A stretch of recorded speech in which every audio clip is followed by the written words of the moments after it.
En France, c'est la rentrée politique. Après la trêve dite des confiseurs, le gouvernement a fait sa rentrée depuis 10 heures, heure de Paris, avec le premier conseil des ministres entamé à pied, vous le voyez, de 2026. Deux sujets vont occuper le gouvernement cette semaine, la crise agricole et le budget. L'année commence comme elle a terminé. Sébastien Lecornu va recevoir entre aujourd'hui et demain les syndicats agricoles, très remontés toujours contre la stratégie du gouvernement pour lutter contre la dermatose nodulaire et le traité du Mercosur.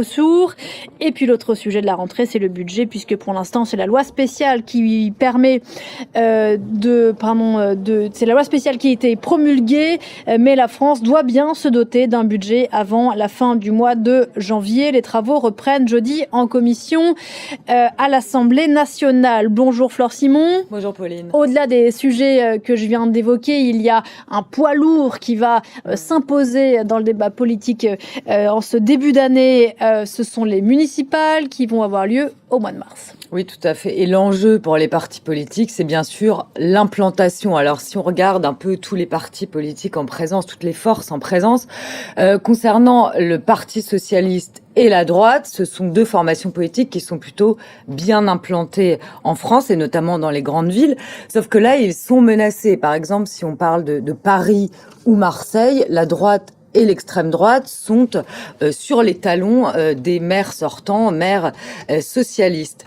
Donc, en ce qui concerne ça va être intéressant de voir ce qui va se passer, notamment dans ces grandes villes. Et parenthèse, Pauline, ce qui va être intéressant de voir, c'est, imaginons par exemple au second tour, si on a un candidat du Rassemblement national face à un candidat socialiste, que vont décider les Républicains? La droite, est-ce que la barrière va sauter en direction du Rassemblement national? Est-ce que la droite va appeler à voter pour le candidat du Rassemblement national? Donc ça va être très intéressant de voir de quelle façon se positionne LR. On sait que maintenant, la frontière avec le Rassemblement national et la droite est de plus en plus, de moins en moins solide, on va dire.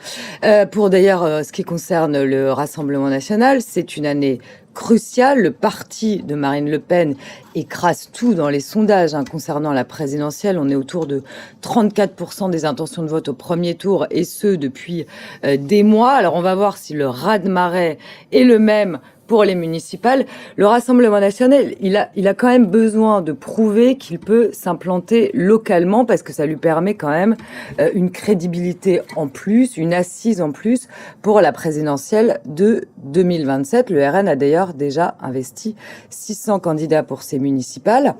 Et puis, là encore, parenthèse, le Rassemblement national, c'est une année cruciale pour lui, parce que Marine Le Pen, il y a son procès en appel pour l'affaire des assistants parlementaires fictifs du FN. Je rappelle qu'elle avait été condamnée en première instance à 5 ans d'inéligibilité avec exécution immédiate.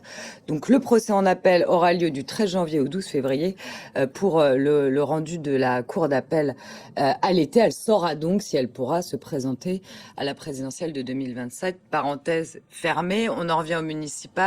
Le parti du président de la République, Renaissance, la tâche va être extrêmement ardue. Le parti présidentiel emmené aujourd'hui par Gabriel Attal a extrêmement de mal à s'implanter localement. Et d'ailleurs, pour preuve, il n'y a que 2 candidats qui ont été investis dans les grandes métropoles, à savoir Bordeaux et Lille. Du côté de la gauche, les écologistes pourraient être les grands perdants de ce scrutin de 2026. Les écolos qui avaient raflé pas mal de grandes villes en 2020. Là, ça s'annonce plutôt pas exceptionnel pour eux. Et d'ailleurs, il y en a déjà dans plusieurs villes des candidats écologistes qui se sont rangés derrière les socialistes dès le premier tour, comme s'ils prévoyaient presque la défaite. Et puis, pour finir, du côté des Insoumis, les Insoumis vont faire cavalier seul. Pas d'alliance avec les autres partis de gauche. Ils vont même présenter des candidats face aux autres partis de gauche.